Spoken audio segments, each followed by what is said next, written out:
Halo teman-teman, hari ini kita akan bikin pestisida nabati. Bahan-bahannya dari bahan alami, yaitu daun pepaya, daun sirsak, serai, daun babadotan, dan bawang putih. Yuk simak!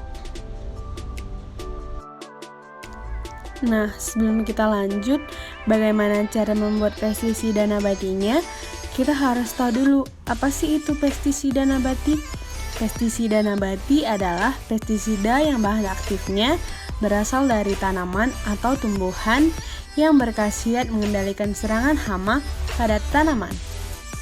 Pestisida nabati ini tidak meninggalkan residu yang berbahaya pada tanaman maupun lingkungan, serta dapat dibuat dengan mudah menggunakan bahan yang murah dan peralatan yang sederhana. Jadi, langsung aja yuk kita bikin.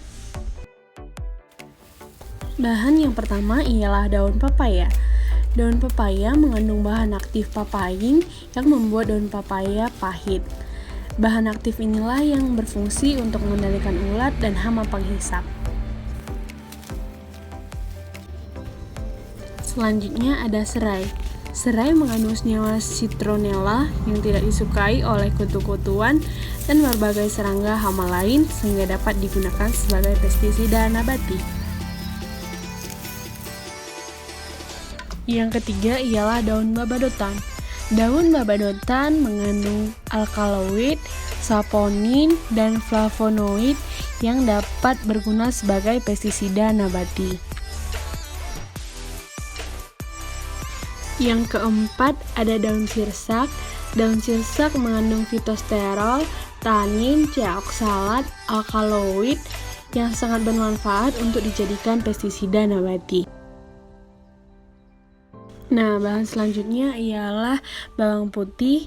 Bawang putih mengandung banyak senyawa kimia seperti tanin, minyak atsiri, alin, dan sebagainya yang berfungsi sebagai pestisida nabati juga.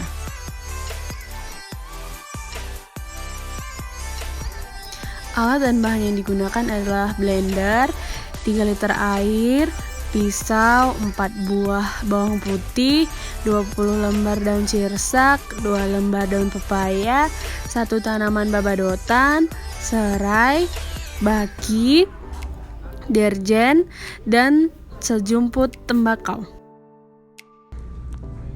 Cara kerjanya ialah dimulai dengan memotong-motong semua alat dan bahan, daun pepaya, daun sirsak, daun babadotan, serai, bawang putih menjadi potongan-potongan yang lebih kecil agar mudah saat di blender.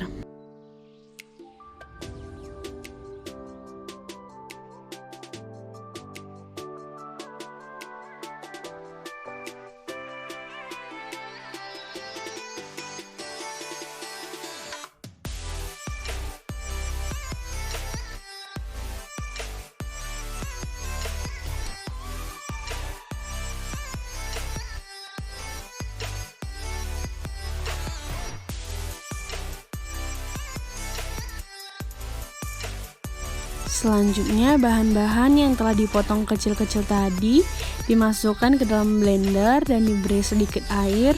Di blender jangan sampai terlalu halus. Tuang hasil blenderan ke dalam satu wadah dan ulangi untuk memblender hingga semua bahan-bahan habis.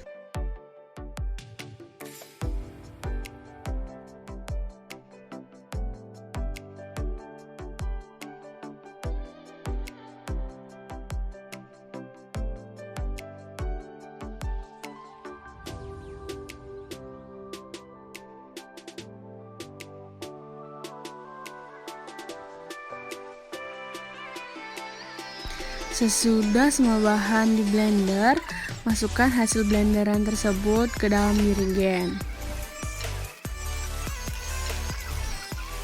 Lalu tambahkan air sebanyak 2 liter, karena 1 liternya tadi sudah dipakai waktu memblender bahan-bahan.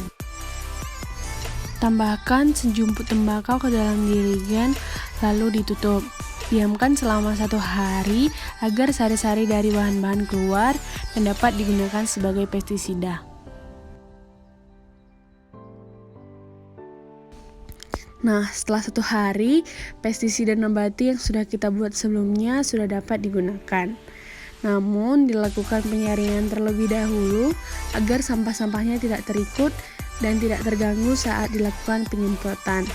Masukkan hasil saringan ke dalam wadah penyemprotan. Nah, pestisida nabati sudah siap digunakan. Sekarang kita mau aplikasikan pestisida nabati tadi kepada tanaman kacang panjang, yang dimana tanaman kacang panjang ini terdapat hama kutu kebul. Nah, kita lakukan penyemprotan kepada daun-daun kacang panjang dan pada sisi daun yang terdapat hama kutu kebul.